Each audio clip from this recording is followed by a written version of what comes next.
Hi again, it's Mike West from SBN. Just learning today that there's a story that appeared today. I don't know if it was earlier, but I've certainly only seen it today from the DWP on the gov.uk website, where they're planning to make home visits to check your benefit payments.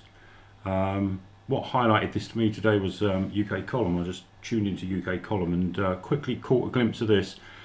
And they put up the number to phone if we want to inquire about it, which I'm going to do in a minute. But basically what they're saying is you may get a visit from the Department of Work and Pensions, an officer to check that your benefit payments are correct. A performance measurement review officer might visit if you're claiming employment or support allowance, housing benefit, income support, job seekers allowance and pension credit. A performance measurement review officer. Well, I've heard of performance measurements when you're at work, but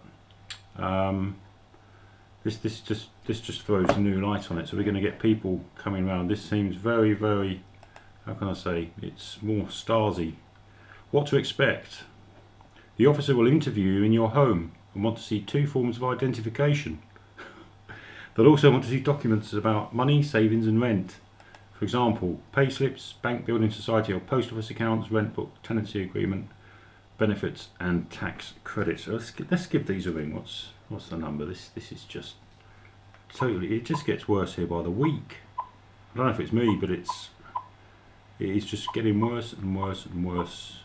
Some of it you just can't believe. You just think this has got to be a joke. We'll soon find out.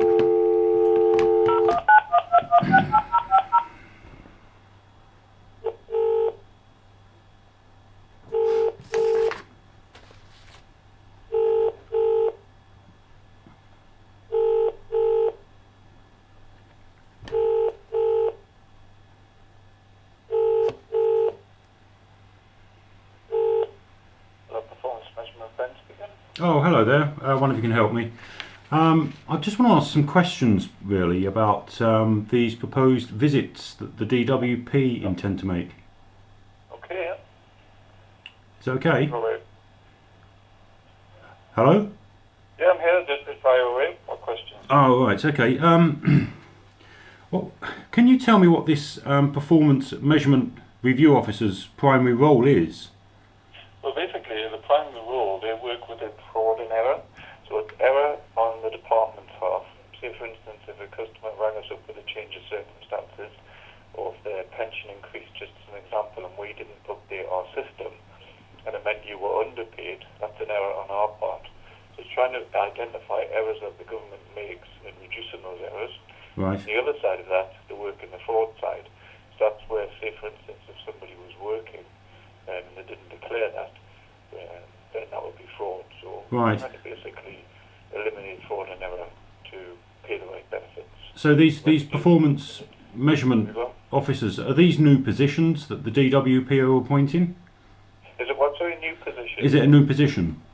No, it's not new. They've been around for quite a few years. It's just people generally haven't heard of them because the visits are completely random. Not everyone on benefits receive them. Usually what happens is each month we move to a different part of the country and we just have like a list of names or a list of national insurance numbers, and it's just so many. I think it's either 10 or 15 per officer is just plucked at random, and if it's appropriate then that person can get the visit. Right. So are these visits purely based on suspicion or purely at random? It could be anyone that's picked out. It's random, yeah. It's totally random. There's nothing which is prompted to pick a certain customer. It's just all done completely random. Right. Have you got any guidance notes available for your visiting officers that are publicly available at all? Guidance notes. I know there's something on the website on gov.uk. Right, yeah, it just outlines what happens if you're selected for a visit. I'm more interested in the guidelines for the performance measurement officers. If there is, I don't know about them. So that would probably be something I would have to ask higher up. Right. Are these actually DWP employees, or are these employed by people like Capita or G4S or Serco? They're all DWP, no private companies. It's no private companies. Okay. Sorry about all the questions. It's just I'm getting pretty. I've never heard of this before, and it's you know, a little bit concerning actually. Are these guys CRB checked? CRB checked. Yeah, they're all CRB checked. They all have to go through various training courses before they're allowed to go on it. Right. Okay. But just final question. It's if someone said they were refusing one of these visits, say one of your officers turned up at random. I know it says something about that they can reschedule it, but if someone point blank refused it, would they be sanctioned for that? It just depends on the reason. Quite often. Well, someone might say, well, you know, this is my personal home. You know, there are human rights that affect people's privacy. I mean, I can understand it if someone's got suspicion of committing fraud and there's evidence of committing fraud and it has to be investigated, but to pick someone entirely at random, I think is infringing on European human rights, isn't it? Yeah, and that's fine. If someone did say, I don't feel comfortable being in my home or inviting in my home, we would respect that. But what they would probably you wouldn't sanction them. Invite you to a local office, say like a job centre. Right, so would that go to a decision maker, what they call a decision maker? No. The only time it would go to a decision maker is if a person constantly refused. So say if we turned up at someone's house and they refused to let them in, that would be fine. No action would be taken, but what we would suggest is, well, can you come into a local job centre, or can you suggest a place where you feel comfortable? And then if they refuse that, then perhaps it would go somewhere. Right. So what you're saying is if they refused a couple of visits and then they were asked to come into the local job centre or DWP office, and then they refused that, that would be reasonable grounds to sanction someone. That's right. Yeah. Okay. It just sounds all very, what I call Operation Tegenstrasse 4, which is how the Germans operated in the 30s. I just read. I couldn't believe it. I had to phone you, to be honest.